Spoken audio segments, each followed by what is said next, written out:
कार्तिक 10 गते पछिको भारी हिमपातका कारण माथिल्लो मुस्ताङ र नेपाल चीन सिमानामा पर्ने कोरला नाकामा अत्यधिक चिसो बढेको छ। चिसो बढेसँगै कोरला नाका बन्द हुने अन्तिम अवस्थामा पुगेको भन्सार कार्यालयले जनाएको छ। मुस्ताङ भन्सार कार्यालयलाई आधिकारिक रूपमा नाका बन्द हुने जानकारी प्राप्त नभए पनि नाकामा सहजीकरण गर्ने केही दोभाषेहरूलाई चिनिया पक्षले चिसोका कारण चाँडै कोरला नाका बन्द गर्ने जनाउ दिएको सूचना प्राप्त भएको लोमानथाङ 2 छोसेर नयचुङ स्थित मुस्ताङ भन्सार कार्यालयका प्रमुख रमेश खड्काले जानकारी दिनुभयो। चिनिया भन्सार कार्यालयका प्रमुखले पनि बिदा लिएको 2 हप्ता भइसकेको जानकारी आएको खड्काको भनाइ छ। हिउँदयामसँगै कोरला नाकामा -20 डिग्री भन्दा बढी चिसो बढेको छ भने मुस्ताङ भन्सार कार्यालय रहेको नयचुङमा बिहान र बेलुकी पख -10 डिग्री भन्दा बढी चिसो बढेको भन्सार प्रमुख खड्काले जानकारी दिनुभयो। अत्यधिक चिसोका कारण चीनले अनौपचारिक रूपमा नाका बन्द गरिसकेको अवस्था छ। चिसोका कारण अब बढीमा 4-5 दिन भन्दा बढी यहाँको नाका नचल्ने लक्षण देखिएको भन्सार प्रमुख खड्काले सुनाउनुभयो।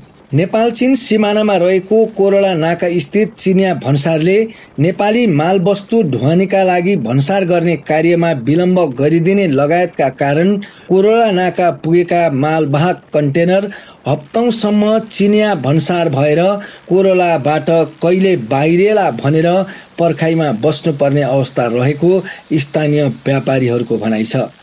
त्यहाँको समस्या भनेको चिसो हो। अब गाडी बिग्रिने समय चिसो हो, अरू त त्यस्तै ठिकै छ। सबै चिसो बढी छ, चिसोले गर्दा गाडी बिग्रिने हो। 4 स्टार राख्नुपर्छ, तेल सकिन्छ, त्यही हो गाह्रो। अब उनीहरूकै ड्राइभर पठाउँछ, हामी जान पाउँदैन। त्यहाँ आफै जान पाए गाडी बिग्रिँदैन थियो, आफ्नो गाडीको जतन हुन्थ्यो सबै चिजको। अब गाडी अरूले लिएर जाने हो, कहिले आउँछ भनेर कुरियर बस्ने हो हामी। 3-4 दिनसम्म लाग्यो, 3-4 दिन कुरियर छौँ हामी। अब अरूको त धेरै लागेछ, 9 दिन 10 दिन। गाडी बिग्रिनेहरूको त 1 महिना पनि भइसक्यो। गाडी बिग्रिने गाडीहरू पारी बसेको छ, बिग्रेर महिनौ दिन भइसक्यो। तिहार अगाडिदेखि बसेछ। खाना बन्न सुविधा छ, महँगो छोसेर 14 किलोमिटर मुनि आउनुपर्छ। सुत्ने व्यवस्था अब ठिकै छ भनौँ, सुत्ने व्यवस्था छ, खाना छ। खानाको चाहिँ महँगो। अब घुम्ने ठाउँ पर्यटक स्थल ठाउँ हो, महँगो त भइहाल्छ खानाको। भन्सारको जाँचपास सेवाहरू त अब हामीलाई त के उपलब्ध हुँदैन। उनीहरू अब बेसवालाहरूलाई हुन्छ, ल्याउने गाडी ल्याइदिने, लोड गर्ने, जाने। भन्सार भयो भन्छ जाने काम हो, त्यति हो। त्यस्तो त हुन नपर्ने, तर सामान्य आइपुग्यो हुँदैन। यताको मान्छेको पनि कमजोर हुन्छ, कमी कमजोर हुन्छ। उता सामान आइपुग्यो भने गाडी छिराइदिन्छ। बाटो त बिचको अवस्था छ, बाटो पुल बनेको छैन, पुलबाट हाल्न दिँदैन गाडी। म त अहिले पहिलोचोटि जाँदै हो, यहाँ भाइहरू फर्केर आउँदैछ। उनीहरूको गाडी चाहिँ खराब भएर यसो हेल्प गरिदिइराखेको हो। मेरो त्यो अर्को गाडी हो। गाडी चाहिँ त्यहाँ 24 घन्टा गाडी स्टार्टै राख्नुपर्ने अरे। त्यही गाडी स्टार्टमै राख्नुपर्छ अरे। यो भाइहरू अहिले भर्खर आएर यो गाडी खराब भएर हाम्रो यहाँ पम्प हानेर बनाइदिइरहेको छौँ। त्यहाँ स्टार्टै राख्नुपर्ने। तेलहरू सकेर पनि बिजोग हुने। अब बेलैमा त्यहाँ भन्सार नभइदिने है। बेलैमा भन्सार भइदिए त 1-2 दिन स्टार्ट राखेर पनि निस्किनु हुन्थ्यो। 10-10, 15-15 दिन पनि बसिराखेका छन् भाइहरू। अब यिनीहरू त 7 दिनमा फर्क्यो। कति दिनमा भाइ? 14 दिनमा 14 दिनमा फर्किनु भयो भाइहरू। अनि तेल भ्याइएर बाटैमा गाडी लिएर अहिले चिसोको समस्या चाहिँ उताको भन्सारहरू भन्दा यहाँ पर्वलै हो, धेरै नै हो। अनि यो भन्सारको अवस्था पनि अलि त्यो बेलैमा भन्सार नभइदिने भएर अलि गाह्रो नै छ। उहाँको जस्तो फटाफट काम अलि हुँदैन।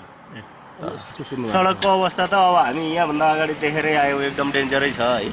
अब गाडीमा माल लोड गरेर हिँड्दाखेरि 6 टन 7 टन भन्दा 70 क्विन्टल भन्दा धेरै लिन पनि जोखिमै हो सडक। यहाँभन्दा अगाडि चाहिँ अब जाँदैछौँ हेरौँ।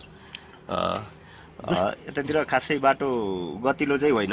व्यापारीले इन्ट्रेस्टै भएर होला सर। फेरि अब उतातिर अब नपठाएर यता पठाएको त व्यापारीलाई केही इन्ट्रेस्ट होला र त पठाएको। उता चलेपछि, उता क्लियर भएपछि त यता त खासै आउँदैन पनि गाडी। यता त्यति धेरै आउँदैन। यहीँ हाम्रो यो के अरे मुक्तिनाथ दर्शनसम्म आउँछन् होला, त्यहाँभन्दा माथि कम्ती नै चल्ला।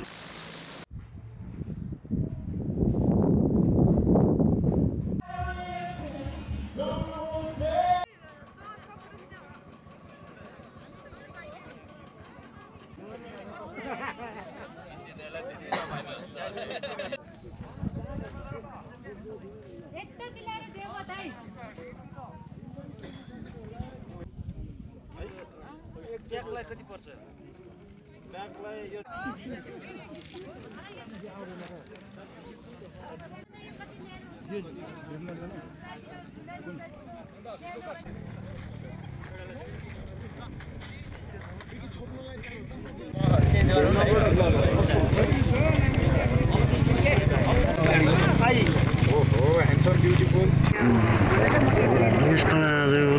केही पनि खेल्नु नदिने